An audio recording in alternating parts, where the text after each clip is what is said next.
Pete mentioned it briefly earlier. He said, well, Leishan is here now. To have met Leishan, and Leishan comes from an extremely professional, full-on scientific background. For her to come and decide to join us here, it's obviously made me personally very happy, but then also to see how people, Pete comes from a different background. He's an engineer from background. Simon comes from America originally. There's so many different backgrounds, and to see how they can link together and all of us do it together is a very powerful thing. So in terms of comforts around camp, there's nothing more we need at the moment. I'm going to have something cold after we talk around the fire. It's quite hot. But certainly, I think in terms of the environment around us, that environment includes everything.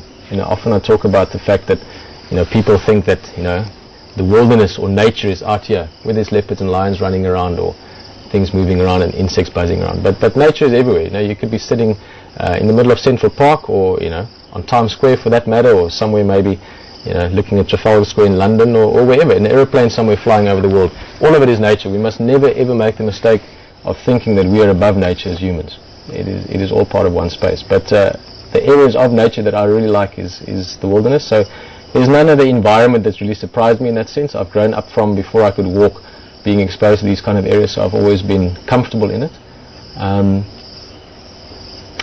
And yeah, I think the ability to really open up and say something that you honestly feel is very powerful as well. So that's taught me a lot. But before I go into that monologue too much further, that's all I have to say on that, I think. Thank you, Peter. Thank you, Leishan. I think that was conveyed superbly. I hope so. Yes. It's important stuff. Well, I think, do you have anything else to ask me? Not just yet. One day you can ask that question and it might be a whole different story. I think there's been some speculation around that already. Who knows when that'll happen. But no, nothing else I would like to ask you right now. Maybe just, I'm going to just sit back a little bit. The fire was quite hot there. Do you mind hopping into the final control and just checking everything from there while Pete jumps around the fire with us? I wouldn't mind. I'll hop and Pete will jump. Thank you very much. And he's hip hopping too. Thank you very much. Keep well and join you soon again. Thank you.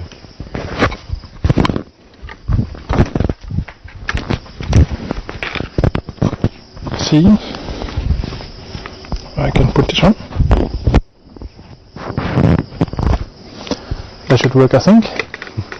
Mr. Bright. Yeah. Always like calling someone Mr. when it's around the fire. It's like Mr. Johnston when he sits down. Can I just quickly interrupt? Of course you can. I don't mean to interrupt, but I think this needs to be said. I hope you guys can all hear me. Just go closer to Pete and you'll hear you. Tony just came back with an email and he said that it was funny that you mentioned I should be dancing. They all think that you should actually be dancing around the fire. Well, that's an easy one to answer. Tony, I'm very glad you're around the fire with us, as your question has become the center point of the conversation tonight. But luckily also, it's not good to answer too many questions from one person in one time. So unfortunately, that dancing thing will have to wait.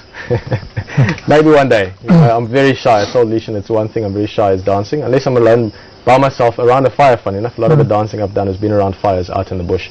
But that's a whole different experience. Maybe next time when you burn your fingers. Yes, maybe that's we'll see. Maybe someone sneaks up behind me and puts a little coal down the back of my jeans.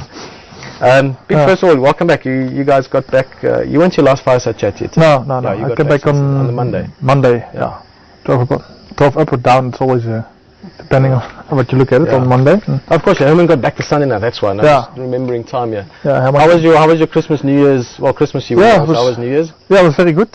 Spent New Year in Cape Town. It was quite nice. We had not as many people around as the year before, but a nice quiet New Year's evening with some nice conversation, watching a bit of TV, and just relaxing and enjoying it. It was quite good. And then I quite like quiet New Year's normally. Not always. I mean, obviously a big raucous one is fantastic as well. I've had a couple of those, but I like waking up on the first and actually feeling nice and happy and strong and relaxed for the new year. Yeah, that is true.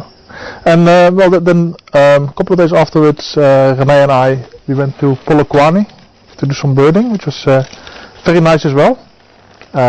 So we spent a couple of days there and a couple of days in Bateleur camp, which is a bit further south. It's also between Joburg and there. It was actually quite nice because we had big thunderstorms and the power went out, so it slowly prepared me for coming back. Coming back here.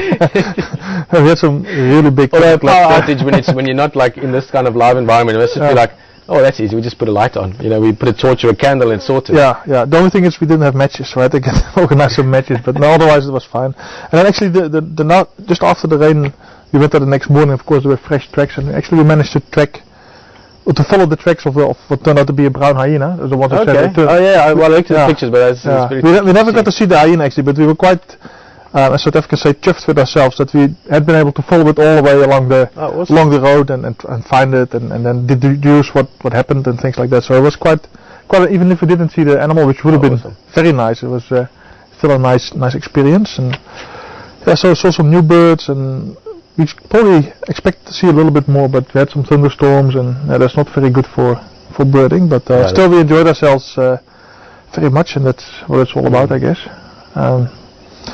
And then just coming back to that tracking point. Sorry, just what Piet was saying. It's a very interesting point, and it's also a very interesting experience tracking something, in the sense.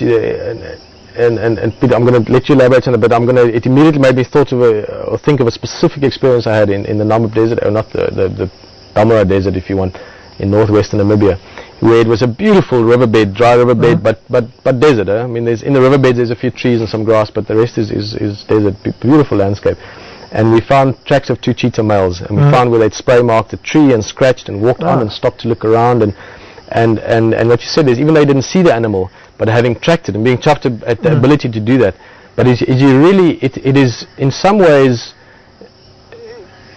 almost the same as seeing an animal, but in other ways it's in a way almost more not magical, but you know, because you see the movement, you can see, the animal turned here and it must have smelled something there, and then it walked over there. And if you, let's say Karula's tracks that we followed it tonight, even if we hadn't followed that, but if you could really see those tracks, you would see, she was walking, there she stopped to listen, there she spray marked the tree, and you can almost in your mind see what the animal did, and that is it's an amazing feeling, that. And the fact about this, when we saw the tracks, but we didn't know obviously what it was, or not.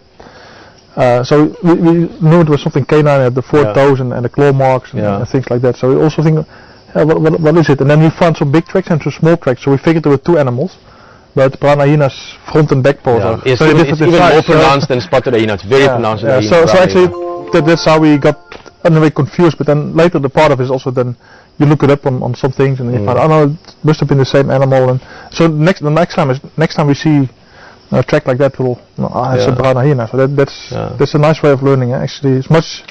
You can also learn in a book and you say, okay, this is 80 millimeters and stuff like that. But the next time we won't forget. This one we won't forget. But it's the process that's very interesting. So next time you see any tracks, even if you might not know what that animal is, the fact that you've followed that story before and learned what it is afterwards, you'll be able to track other things. Tracking is very interesting. It's quite nice. Nice concept as well. Yeah, and then got back here. Lots of work lying around, so there was as normal, didn't get bored for 1 second. Just doesn't tend sorted some things out and stuff, and then of course the highlight of the week, or maybe even of the whole time here, or something. The sighting is the chameleon and the boomslang. That was a good one. Sorry about that, Simon, because I know you also wanted to go on camera, but I guess I beat you to it that morning, and but. That was a really fascinating.